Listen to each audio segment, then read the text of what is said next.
Halo semua, perkenalkan nama saya Elsa Nur Rahmawati, mahasiswa Universitas Kuningan, Fakultas Ilmu Komputer, Program Studi Sistem Informasi, dan saat ini saya berada di semester 6. Saya percaya bahwa teknologi bukan hanya tentang kecanggihan, tetapi tentang bagaimana ia bisa membuat hidup lebih mudah, lebih produktif, dan lebih percaya diri. Karena itu, saya tertarik menjadi Google Student Ambassador. Untuk menjawab pertanyaan nomor satu, yang paling saya sukai dan dari inovasi dan budaya Google adalah semangat eksperimen dan kolaborasinya. Google tidak hanya menciptakan teknologi, tetapi membangun ekosistem yang mendorong orang untuk terus berpikir besar dan berani mencoba. Dari pengembangan AI seperti Google Gemini hingga berbagai program pengembang, Google menunjukkan bahwa teknologi harus inklusif dan bisa diakses oleh siapa aja. Nah, dari keseharian saya pun, saya sudah terbiasa menggunakan berbagai tools Google untuk mendukung proses belajar.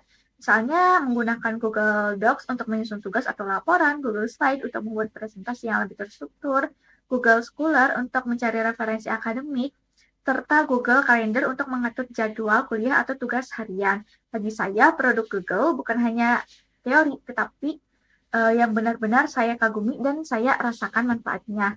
Nah, budaya berpikir besar memulai dari langkah kecil dan terus melakukan perbaikan secara cepat sangat menginspirasi saya. Bagi saya, kegagalan bukan sesuatu yang harus ditakuti, melainkan bagian dari proses belajar dan terus berkembang. Menjadi Google Student Ambassador bagi saya adalah kesempatan untuk menjadi penghubung antara teknologi dan mahasiswa. Saya ingin mengadakan workshop yang aplikatif, membangun komunitas belajar, dan yang kolaboratif dan membantu mahasiswa melihat bahwa teknologi bukan hanya sesuatu yang menakutkan, tetapi sebagai alat mengembang.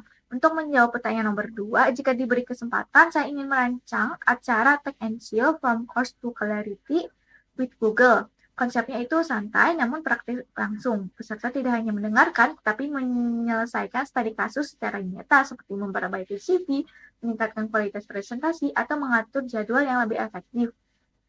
Nantinya mereka akan mencoba langsung menggunakan Google Gemini untuk brainstorming ide, terus menggunakan Google Docs dan Google Slide untuk meningkatkan kualitas tugas, serta Google Calendar untuk manajemen waktu. Nah, di akhir sesi nanti peserta akan mempresentasikan hasil before and after sehingga mereka benar-benar merasakan manfaat teknologinya. Dan untuk menjawab pertanyaan nomor 3, yang pernah saya hadapi itu saat saya mengikuti organisasi. Nah, kami itu mengadakan webinar mengenai memulai pemrograman dari nol. Targetnya itu 300 peserta, tetapi seminggu sebelum acara itu baru 10 orang yang mendaftar. Nah, dari sana saya menyadari masalahnya bukan pada kekurangan promosi, tapi pada cara penyampaiannya. Lalu, saya menyarankan untuk mengubah strategi dengan memperjelas manfaat konkret yang akan didapatkan peserta. Serta saya juga menyarankan untuk berkolaborasi dengan lintas jurusan dan melakukan pendekatan secara personal. Hasilnya jumlah pendaftar yang meningkat dan mencapai target. Dari situ saya belajar bahwa memahami audien dan menyesuaikan strategi jauh lebih efektif daripada sekedar menyebar informasi. Dan untuk menjawab pertanyaan nomor 4, dalam 3 bulan pertama sebagai Google Student Ambassador, saya ingin mengadakan movement kecil di kampus membuat mahasiswa lebih percaya diri menggunakan teknologi. Nah, target saya adalah mengadakan satu program praktek untuk membentuk study circle rutin dan berkolaborasi dengan lintas jurusan agar dampaknya juga bisa lebih luas. Nah, bagi saya, kebanggaan itu bukan ada pada jumlah peserta, tetapi perubahan nyata. Mahasiswa yang lebih berani mencoba, lebih produktif, dan lebih siap menghadapi dunia industri. Saya percaya teknologi seharusnya memberdayakan, bukan mengintimidasi. Dan saya ingin menjadi proses bagian itu. Terima kasih.